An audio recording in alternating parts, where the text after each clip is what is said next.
Hello friends, today we are going to discuss the problems of eyes, which is glaucoma. Glaucoma is also called as the silent thief of sight because there are no symptoms of glaucoma during the earlier stages, and when the symptoms appear, almost 40% of the vision is already lost. Before understanding glaucoma, let's understand the functioning of the eye.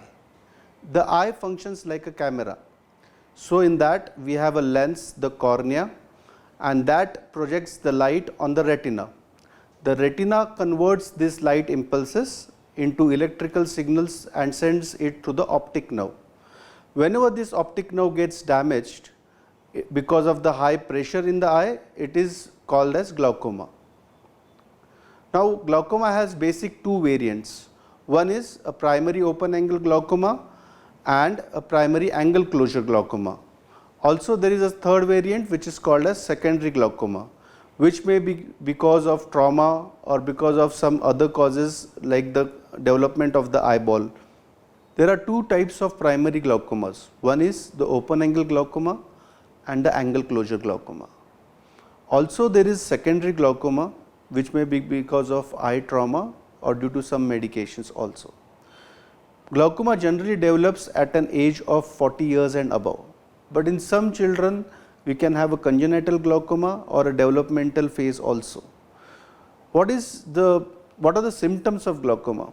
The problem with glaucoma is that it doesn't produce symptoms at an early stage.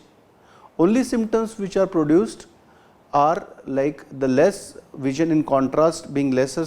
The normal intraocular pressure lies between 10 to 21 millimeters of mercury.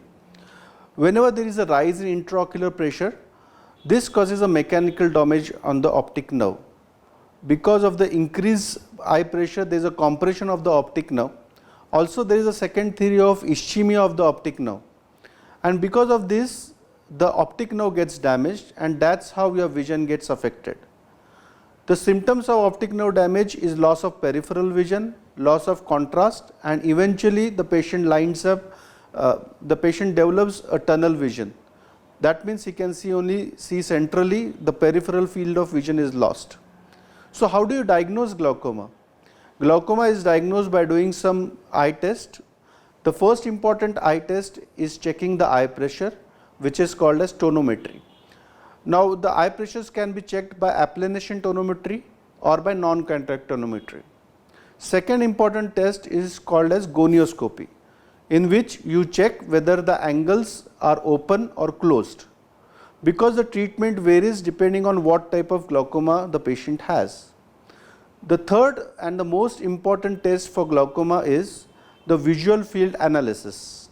In this, we chart the peripheral field of vision and come to know whether there is any optic nerve damage because of development of peripheral field loss.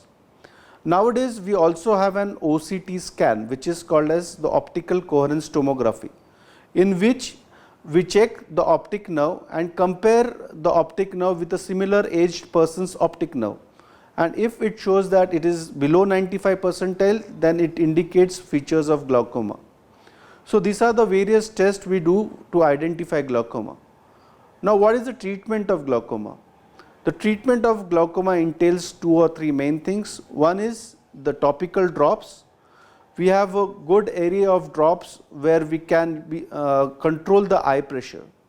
The primary treatment of glaucoma involves controlling the eye pressure and preventing the further optic nerve damage.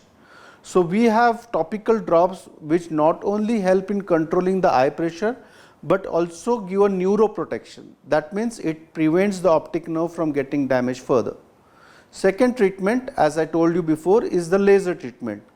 Laser treatment is used for angle closure glaucoma to make a small opening in the iris so that the fluid which is formed in the eye can flow freely. Also sometimes lasers are done for open angle glaucoma. The definitive treatment of glaucoma is surgical. In this, the surgery which is normally performed is called as trabeculectomy. Nowadays we have some valve or shunt surgeries also which can help in controlling glaucoma. But as you realize, the most of these treatments are only for control of glaucoma or control of eye pressure. They are not able to reverse the changes which are developed because of glaucoma. So my sincere request to all of you is that we need to prevent glaucoma, and in order to prevent glaucoma we have to have a comprehensive eye evaluation, and every person who is above 40 years of age should have this comprehensive eye evaluation done. Especially with a family history of glaucoma, the chances of glaucoma would be very high, and so a person who has an history of father or sibling having glaucoma should get preemptively checked for the eye pressures and for the visual field analysis. Thank you.